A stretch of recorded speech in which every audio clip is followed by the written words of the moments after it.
Moinabad farm house drugs కేసులో కీలక అంశం వెలుగులోకి వచ్చింది. కేసులో ప్రధాన నిందితుడు పోలీసులపై కాల్పులు జరిపిన ఢిల్లీ వ్యాపారి నమిత్ శర్మ భాగోతం బయటపడింది.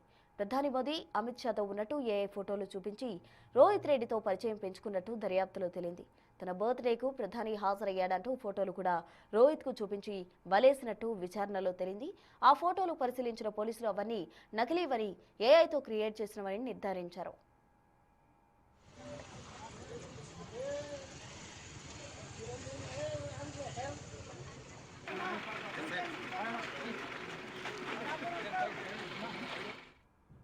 నమిత్ కు రోహిత్ కు 4 నెలల క్రితమే ముంబైలో పరిచయమైంది. ప్రముఖులతో ఉన్న ఫోటోలు చూసిన రోహిత్ రెడ్డి నమిత్ శర్మను బాగా నమ్మినట్టు, అంతేకాకుండా పెట్టుబడులు కూడా పెట్టినట్టు పోలీసులు గుర్తించారు.